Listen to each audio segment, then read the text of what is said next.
হয়েছে, এখানে 3 জনকে আনতে হয়েছে। তার মধ্যে বিভাস মণ্ডল খুব ক্রিটিক্যাল, মানে ওনার জ্ঞান পর্যন্ত নেই, কলার বোন ফ্র্যাকচার আছে, সিরিয়াস ফ্র্যাকচার আছে এবং ড্রাউজি আছে। সিটি স্ক্যান হয়েছে মাথার এবং এখানে এক্সরে হয়েছে। ওনার সম্ভবত ওটি করতে হবে। উনি সিরিয়াস, উনি আউট অফ ডেঞ্জার বলা যেতে পারে না। আর ওনার উপর এই অত্যাচার শওকত মোল্লার নির্দেশে এবং নেতৃত্বে অনেকবারই হয়েছে। ওনার ফ্যামিলি পর্যন্ত 2007 সালে তখন সিপিএম করতো শওকত মোল্লা, ওনাকে ঘরছাড়া করেছিল।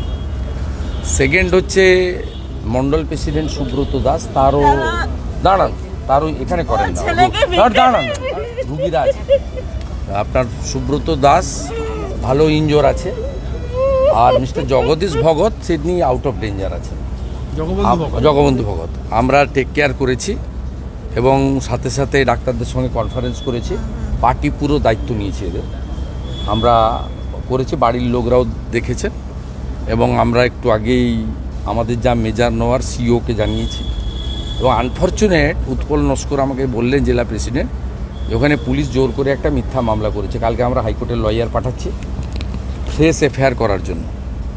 হোসেন শেখকে মেন অ্যাকুইজড, যিনি স্পটে ছিলেন, ভিডিওতে দেখা যাচ্ছে, এবং আন্ডার দ্য ইনস্ট্রাকশান এবং ইনস্টিগেশন অফ দি শওকত মোল্লা এটা ঘটেছে।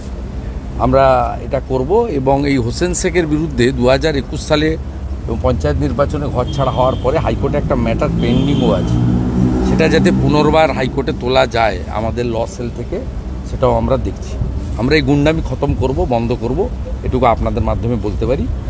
আর পুরো ফ্যামিলির দায়িত্ব এদের একেবারে 200%